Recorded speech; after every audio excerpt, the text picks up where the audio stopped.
क्या इस वक्त खबर आ रही है अंदर से और क्या समात में हुआ आज? देखिए, मैं ये तो अर्ज कर सकता हूँ कि आज बहस क्या हुई। आज फैसला महफूज कर लिया गया है और अदालत ने कहा है कि 5 साढ़े 5 बजे के माबैन फैसला सुनाया जाएगा, शॉर्ट ऑर्डर।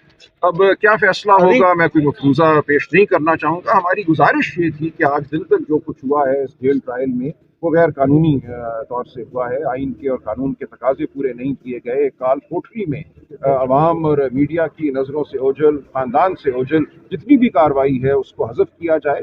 और आइंदा अगर जेल ट्रायल होनी है तो उसके लिए ठोस मवाद जज के सामने होना चाहिए। उस मवाद का हमें इल्म होना चाहिए और उसकी बुनियाद पे ये फैसला एक अदालती फैसला होना चाहिए कि क्या इस मुकदमे में जेल ट्रायल मुनक्किद करनी है या नहीं करनी। ये नहीं हो सकता कि आप मुलजमान को एक काल कोठरी में फेंक दें और वहाँ पे जज को भेज के कहें कि अब इनकी ट्रायल करो। वहाँ गवाह ने क्या कहा, जज ने क्या कहा, वो तमाम दुनिया से ओझल है। मीडिया की मौजूदगी के बगैर एक शफाफ ट्रायल का तस्वुर मैं समझता हूँ करना मुमकिन नहीं। अटॉर्नी जनरल साहब ने भी आज बड़े जबरदस्त उन्होंने बयान माना, दिए हैं। देखिए उन्होंने इस बात को माना। तहम उन्होंने ये कहा कि जो कुछ आज दिन तक हुआ है उसको ओपन ट्रायल समझ लिया जाए।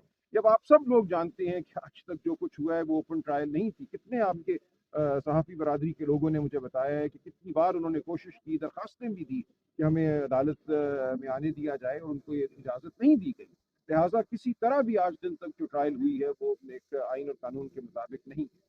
तो आज के इन रिमार्क्स जो जज साहब की जानिब से दिए गए और जो अटॉर्नी जनरल साहब की जानिब से एग्री किया गया आप लोगों से, इससे क्या लग देखिए, रहा है आज 5 बजे मैं क्या? पुर उम्मीद हाँ। हूँ, लेकिन इससे ज़्यादा मैं कुछ नहीं कह सकता। शुक्रिया। ये